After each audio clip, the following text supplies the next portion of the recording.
Hello everyone and welcome to my channel. I am Shomjit और आज हम फ्लेमिंगो बुक के चैप्टर 3 डीप वाटर को कवर करने वाले हैं।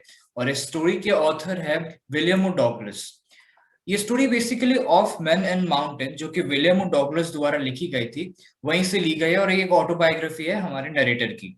सो इस स्टोरी में बेसिकली नरेटर कैसे अपने बचपन में उनको एक फियर था, फियर ऑफ वाटर, उस चीज को कैसे compete करते, कैसे उससे गो थ्रू करते और कैसे उस फियर से निकल के आते, उसी चीज के बारे में ये स्टोरी है। So let's start the story.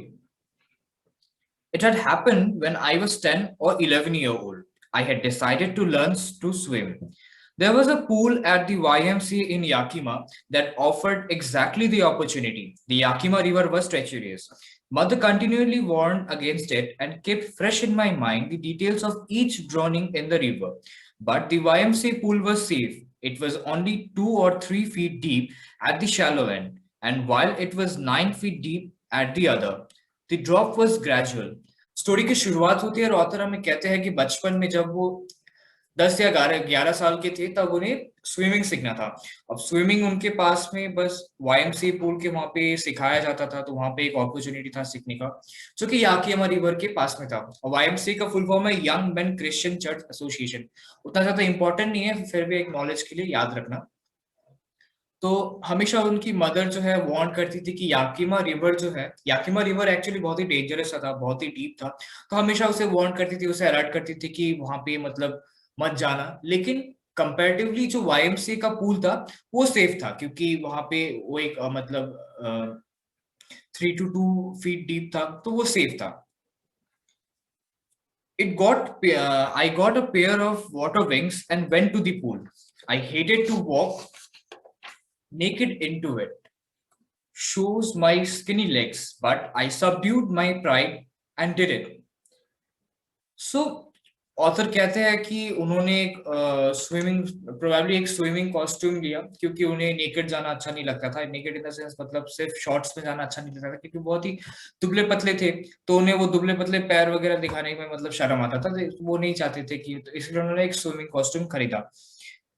From the beginning, however, I had an aversion to the water when I was in it. This started when I was 3 or 4 years old, and father took me to beach in California. He and I stood together in the surf. I hung on him, yet the waves knocked me down and swept over me. I was buried in water. My breath was gone. I was frightened. Father laughed, but there was a terror in my heart at the overpowering force of the waves. So author कहते हैं कि उनका एक fear for जो water था, मतलब water से जो एक डर था, वो बहुत ही बचपन से काइंड ऑफ अच्छा रिश्ता नहीं था वाटर से। वो कहते हैं कि जब वो 3 या 4 साल के थे, तब वो अपने फादर के साथ कैलिफोर्निया गए थे। कैलिफोर्निया में बीच पे गए थे, तो बीच के पास में थे, शी शोर में ही थे। तब वो मतलब सर्फिंग के लिए जस्ट जाने ही वाले थे, या फिर सर्फिंग मतलब नहीं करे थे, वो साइड में थे, शीशोर में थे। लेकिन वाटर आया, मतलब टाइड्स आए, और उससे मतलब वो गिर गया। बहुत ही छोटा था तो वो गिर गया, तो वाटर उसके ऊपर आ गई। तो वो बहुत ही डर गया था, मतलब उसका वो कहते हैं कि सांसें रुक गई थी, तो तभी से काइंड ऑफ एक फियर बैठ गया था। My introduction to the YMCA pool revived unpleasant memories and stirred childish fear. But in the little while I gathered confidence, I paddled with my new water wing, watching the other boys and trying to learn by apping them. I did it 2 or 3 times on the different days and was just beginning to feel at the ease into the water when the misadventure happened. So YMCA pool में जब वो गए, तब फिर से वो बचपन की जो मतलब 3 या 4 साल की उम्र में जो एक काइंड ऑफ एक इंसिडेंट हुआ था, वो इंसिडेंट उन्हें याद आने लगा था। तो एक अनप्लेजेंट मेमोरी था उनके लिए वो। लेकिन वो जब प्रैक्टिस करने लगे, मतलब हफ्ते में 2-3 बार 4 बार जब प्रैक्टिस करने लगे, तो धीरे धीरे वो फियर कहीं ना कहीं चले जा रही थी। लेकिन ये करते करते एक दिन मिस एडवेंचर हो, मतलब एक इंसिडेंट होने लगा। तो देखते ही ये एडवेंचर क्या था, इंसिडेंट क्या था। I went to the pool when no one else was there. The place was quiet, the water was still, and the tile bottom was as white as and clean as bathtub. I was timid about going in alone, so I sat on the side of the pool to wait for others. सो एक दिन जब कोई नहीं गया था, मतलब YMC पुल जिस दिन खाली था, तो उस दिन वो क्वाइट डे था, वो गए थे, कोई भी नहीं था, वाटर भी स्टील था, मतलब तभी तक, मतलब उस टाइम तक कोई स्विमिंग के लिए गया नहीं था। तो तो ऑथर को लगा कि क्यों ना थोड़ा सा वेट कर लिया जाए, सब लोग जब आएंगे तब मैं जाऊंगा। Hello everyone, I hope you guys are doing great and the episode till now has been a great help for you guys. And I am very delightful to share that I have a small and a helpful gift for you guys. ज्यादा कुछ नहीं है, बस कुछ steps बता रहा हूँ, follow कर लो। कुछ नहीं है, एक यूट्यूब पे चैनल है जिसका नाम है शौकजीत, मजाक करो, मेरा ही चैनल है, राइट। तो कुछ नहीं करना, वहां पे जाना चैनल पे, मैंने यहाँ पर, और यहाँ पे प्लेलिस्ट में देखना, एक नोट्स का मैंने डेडिकेटेड एक प्लेलिस्ट है यहाँ पर। इस नोट्स में फॉर एग्जांपल मैं दिखा रहा हूँ द लास्ट लेसन का है, ठीक है। तो अब देखो, इसके डिस्क्रिप्शन में जाना, यहाँ पे लिंक फॉर नोट्स होगा। जैसे ही तुमने लिंक फॉर नोट्स को क्लिक किया, एक पेज खुल जाएगा, राइट। एक पेज खुलेगा, खुल जा, यस। सो ये पेज आ गया, राइट। अब इस नोट्स में तुम्हारे सब कुछ इंटीग्रेट किया हुआ है। तुम्हारा समरी हो गया चैप्टर के, एनसीईआरटी चैप्टर के word meanings, question answer, NCERT text book solution, previous question, सब कुछ है। सो मेरे तरफ से ये एक डेडिकेटेड सा गिफ्ट है आप सभी के लिए। इसमें सारे नोट्स है, सारे मेंशन किए गए हुए हैं। तो इस चीज का बहुत भरपूर मजा लिए। यूजफुल है चीज, डाउनलोड करो इसको, प्रिंट करो। Thank you and I hope आप ऐसे ही सपोर्ट करते रहेंगे। चैनल को सब्सक्राइब कर लीजिए, शेयर कर दीजिए। Okay, so back to the episode. I had not been long when in came a big bruiser of boy, probably 18-year-old.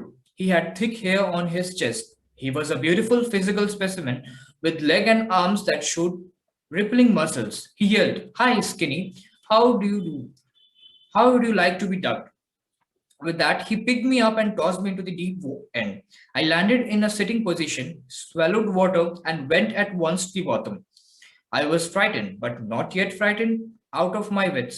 On the way down, I planned when my feet hit the bottom, I would make a jump, come to the surface, lie flat on it, and paddle to the edge of the pool.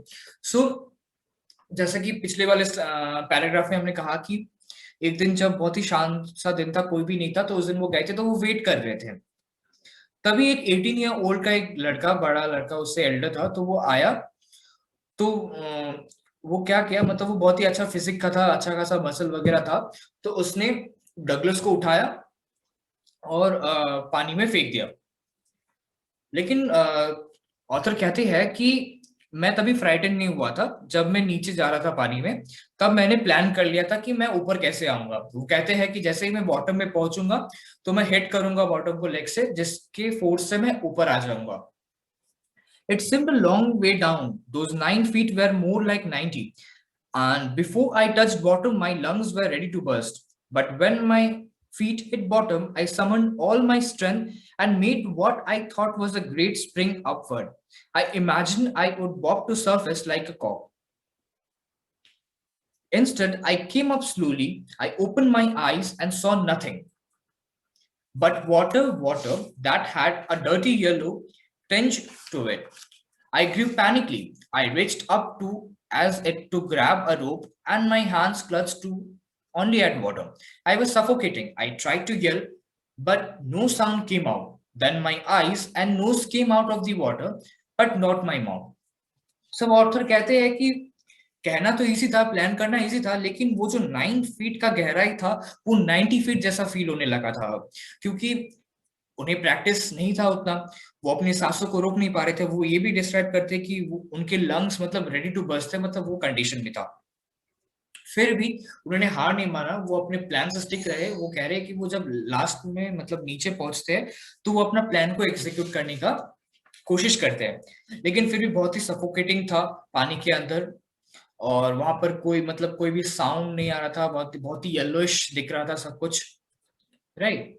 और वो last में कहते हैं कि then my eyes and nose came out of the water but not my mouth. मतलब वो plan execute करके थोड़ा सा ऊपर तक आए थे, लेकिन पूरा वो ऊपर तक नहीं आ पाए। I frailed at the surface of the water, swallowed and choked. I tried to bring up my leg, but they hung as dead weight, paralyzed and rigid. A great force was pulling me under. I screamed, but only the water heard me. I had started on the journey back to the bottom of the pool. सो फिर से वही वो describe करते हैं अपने incident को कि मतलब वो जब ऊपर पहुंचे फिर से मतलब वो वाटर की फोर्स से नीचे खींच रही थी वो काइंड ऑफ एक पैरालाइज मतलब वो पैरालाइज जैसे फील कर रहे थे उनके मतलब स्ट्रेंथ धीरे धीरे घटते जा रहा था तो वो ये कहते हैं I stuck at the water as I went down, expending my strength as one in a nightmare fights as irresistible force.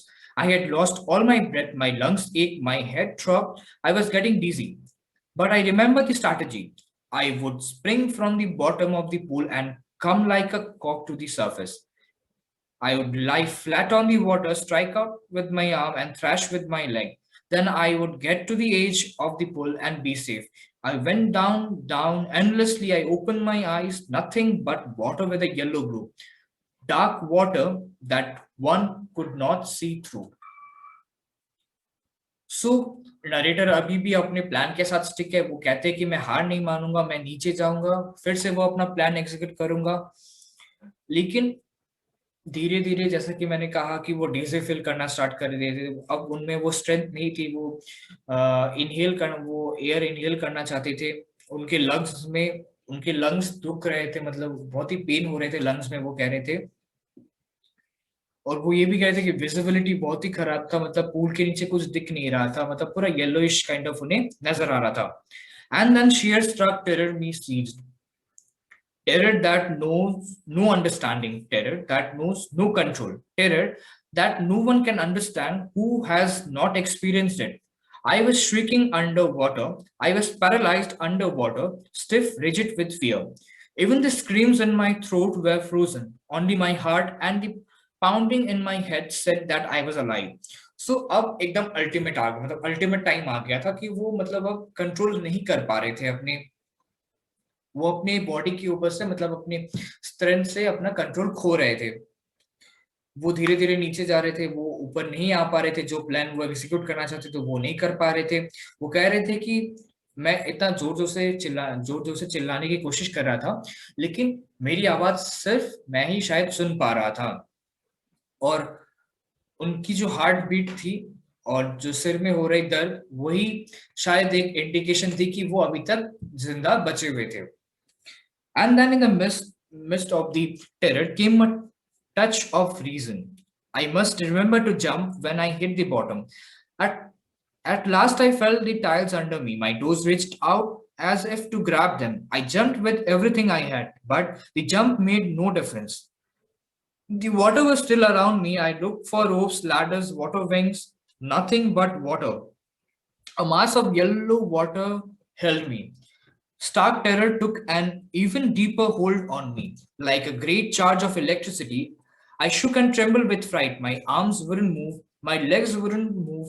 I tried to call out for help, to call for mother, nothing happened. अब वो चिल्ला चिल्ला कर अपनी mummy को बुला रहे थे वो इतना डर चुके थे उनमें स्ट्रेंथ नहीं था उन्हें लग रहा था कि वो डूब जा रहे हैं वो फिर भी वो जब धीरे धीरे जब नीचे पहुंच रहे थे तब उन्हें टच हुआ टाइल्स का फिर से वो एग्जीक्यूट करना चाह रहे थे वही अपना प्लान लेकिन कुछ हेल्प नहीं हो रहा था वो रोप्स खोज रहे थे वो अपने प्लान में थोड़ा बदलाव लाने की कोशिश कर रहे थे कि मैं अगर ऊपर पहुंचू तो कोई लैडर या फिर रोप्स को पकड़ने की कोशिश करूं जिससे मुझे एक ग्रिप मिल जाए और मैं फिर से नीचे ना आ जाऊं पानी में and then strangely there was a light I was coming out of the awful yellow water. At least my eyes were. My nose was almost out. Then I started down a third time. I sucked for air and got water. The yellow light was going out. Then all effort ceased. I relaxed. Even my legs felt limp. And blackness swept over my brain. It wiped out fear, it wiped out terror. There was no more panic. It was quiet and peaceful, nothing to be afraid of. This is nice to be drowsy, to go sleep. No need to jump, too tired to jump. It's nice to be carried gently, to float along in space, tender arms around me, tender arms like mothers. Now I must go to sleep. I crossed to oblivion. and the curtain of life fell. So अब उन्होंने अपने ऊपर से एकदम control खो दिया। अब वो उस मोमेंट को कैसे डिस्क्राइब करते हैं कि अब कोई एफर्ट ही नहीं लग रहा था, अब मानो सब कुछ बहुत ही हल्का हो गया था, सब कुछ उनके लेग्स में कोई भी मतलब एकदम हल्का सा हो गया था, कोई डर नहीं था, ऐसा लग रहा था कि वो सोने जा रहे हैं, मतलब वो डूब रहे थे, वो अपने अपने मतलब अल्टीमेटली वो डूबने वाले थे या फिर वो कंट्रोल खो रहे थे, क्योंकि वो बहुत टाइम हो गया था, ये तीसरी बार था, थर्ड अटेम्प्ट था कि वो नीचे चले गए थे। तो वो इस चीज को ऐसे डिस्क्राइब करते हैं कि मतलब सोने चले, मतलब लग रहा है कि मैं सोने चले जा रहा हूँ, ऐसा लग रहा है कि जंप करने की कोई जरूरत ही नहीं है, बहुत ही पीसफुल है, बहुत ही क्वाइट है। तो काइंड ऑफ वो अपना सेंस खो रहे थे, राइट। फिर कहते हैं कि I cross to oblivion and curtains of life fell, मतलब अब वो बेहोश हो चुके थे। सो इसी के साथ first part of the story खत्म होता है। फर्स्ट पार्ट में हम लोगों ने पढ़ा कि कैसे ऑथर के साथ वो इंसिडेंट होता है पूल में, जैसे कि उन्हें ढकेल के फेंक दिया जाता है, वो डूब जाते हैं। तो नेक्स्ट पार्ट में हम लोग पढ़ेंगे कि नेक्स्ट क्या होता है। वो हम लोगों ने लास्ट में पढ़ा कि वो सेंसलेस हो जाते हैं। सो नेक्स्ट वीडियो में हम लोग कंटिन्यू करेंगे कि स्टोरी में आगे क्या होता है, कैसे वो बाहर निकलते हैं वहां से, कैसे अपने फियर के साथ वो खेलते हैं, कैसे सीखते हैं। सो इस चीज के लिए नेक्स्ट वीडियो को रेफर करें। Thank you so much. I hope आपको एक्सप्लेनेशन अच्छा लग रहा हो। चैनल को सपोर्ट कीजिए, लाइक करो वीडियो को प्लीज अगर अच्छा लगे तो, और नोट्स के लिए नोट्स के प्लेलिस्ट को रेफर करो, मैं यहाँ पे लिंक डाल दे रहा हूँ। और तब तक के लिए कीप लर्निंग, स्टे हेल्दी।